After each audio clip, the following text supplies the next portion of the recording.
सुखदेव जी राजा परीक्षित को कथा सुनाने के पहले सावधान कर रहे हैं कि राजन, इस कथा को निर्मल मन से सुनना। इस कथा को सुनने से पहले मन के सारे विकारों को निकाल देना, और यह भाव हमारे मन में बिल्कुल ना रहे कि वो पूर्ण ब्रह्म पुरुषोत्तम भगवान कैसे गोपियों के साथ रास रचाने लगा।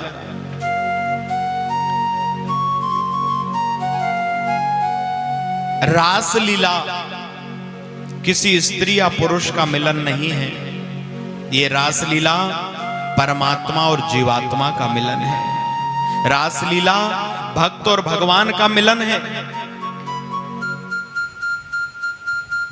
रास लीला कृष्ण रूपी भगवान और गोपी रूपी भक्तों का मिलन है।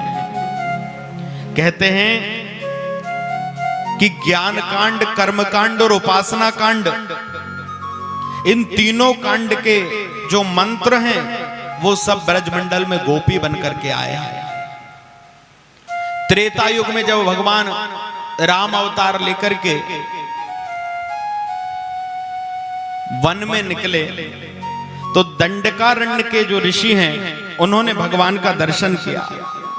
दंडकारण्य के जो महात्मा हैं, जंगल में रहने वाले जो ऋषि मुनि हैं, उन्होंने भगवान का दर्शन किया, और जितने भी अमलात्मा बिमलात्मा महात्मा हैं वो सब ब्रजमंडल में महाराज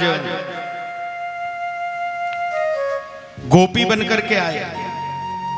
बोले भगवान जब वामन रूप से अवतार लेकर के राजा बलि के द्वार पर गए और वहां पर दैत्य कन्याओं ने भगवान को देखा, तो महाराज वे समस्त कन्याएं एक बार भगवान का दर्शन करना चाहती थीं।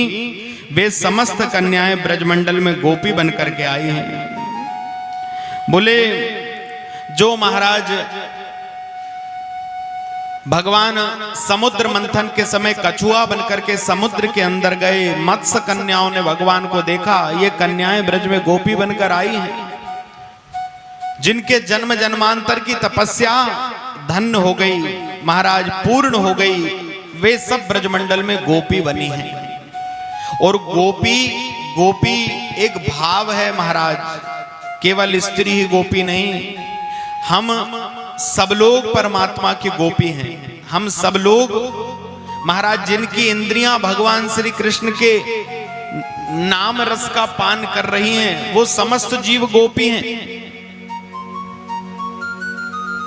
शुकाचार्य कहते हैं कि राजन, मन में किसी भी प्रकार का विकार या भाव नहीं रहे, क्योंकि श्री कृष्ण रूपी परमात्मा का आज गोपी रूपी जीवात्मा के साथ में मिलन है। सुखदेव जी ने कहा राजन, वह परम पुनीत रात्रि आ गई, भगवान अपितारात्रि शरदोत्फुल्ल मल्लिका वीक्षरन्तुम मनश्चक्रे योग मायामुपाश्रितः।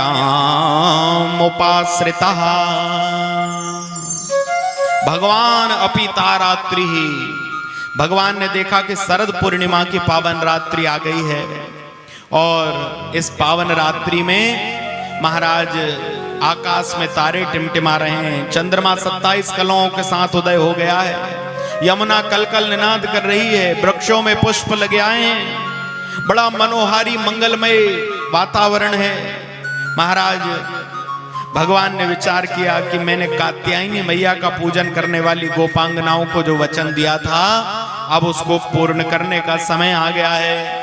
तो ठाकुर जी अपने कक्ष से बाहर निकले और वंशी से कहा कि वंशी, आज जब मैं तेरे अंदर फूंक मारूं, आज मैं तेरे अंदर फूंकूं, तो तू हर एक उस गोपी के कर्ण में जाकर के यह कहना जिसके जन्म की तपस्या सार्थक हो गई है कि गोपी चल, तो ही कृष्ण बुला रहे हैं।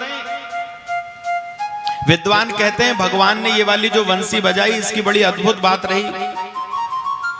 आज जब भगवान ने यमुना जी के तट पर वंशी बजाई तो वो सबको सुनाई नहीं दी।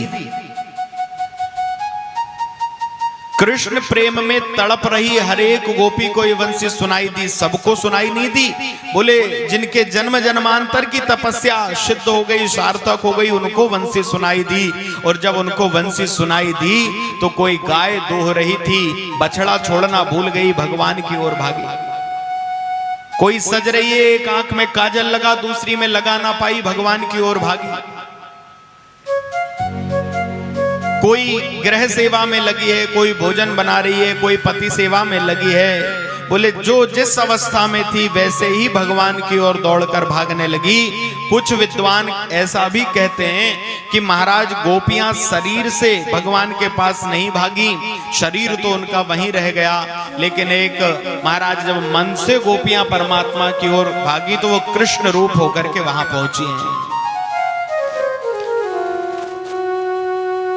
एक गोपी जब जाने के लिए तैयार हुई, उसके पति, भाई, पिता इत्यादि सबने रोक दिया। इतनी रात्रि में कहां जा रही है? उसने कहा कृष्ण बुला रहे हैं, मुझे जाने दो। घर वालों ने कहा कि इतनी रात्रि में कहीं जाने की जरूरत नहीं है। वह गोपी बोली कि तुम्हें शरीर का भय है, शरीर से प्रेम है, ये शरीर यही है। सारी गोपियां जो शरीर से दौड़कर जा रही थी वो तो बाद में, लेकिन मन से ये गोपी पहले भगवान के चरणों में पहुंच गई। इससे ये बात सिद्ध होती है कि यह जो रासलीला की कथा है ये दो शरीरों का मिलन नहीं, ये जीवात्मा और परमात्मा का मिलन है महाराज। गोपियां गईं, भगवान ने स्वागत किया। स्वागतम वो महाभागा प्रियम किम करवाणि वहा। हे प्रिय, तुम्हारा बहुत स्वागत है, लेकिन ये बताओ कि यहां आई क्यों हो?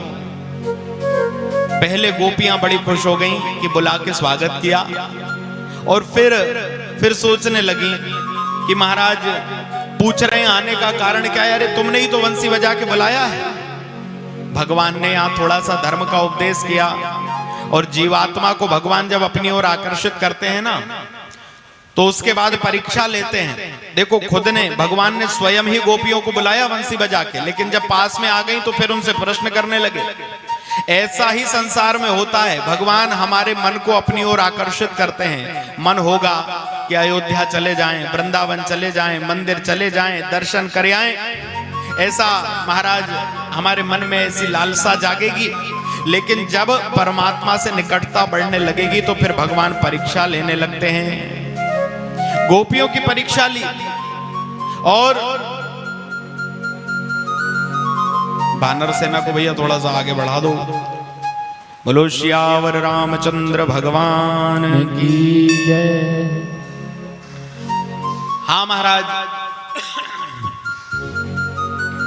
सुखदेव जी कहते हैं राजन, भगवान ने गोपांगनाओं की परीक्षा ली है। प्रियम किम करवाणि वहा, प्रिय क्यों आई हो? गोपियां कहती हैं पहले तो हमें बुलाया है, अब कह रहे हो क्यों आई हो? क्या ब्रज में कोई आपत्ति विपत्ति आ गई है?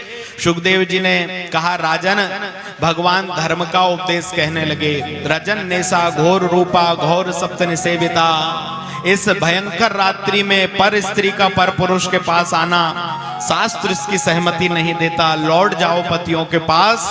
गोपियों ने भी बड़ा सुंदर उपदेश भगवान का सुनने के बाद में अपने मन की बात रखी है कि अभी तक हम संसार के मिट्टी के पतियों के साथ रह रही थी, अब हमें जगत पति के रूप में मिल रहा है, इसलिए मिट्टी के पतियों से लेना देना नहीं, अब तो जगत पति की हो जाना चाहती हैं। बोलो भक्तवत्सल भगवान की। गोपियों के साथ भगवान ने यमुना जी के तट पर रास रचाना शुरू किया, और दो दो गोपी बीच बीच कान्हा भगवान रास रचाने लगे।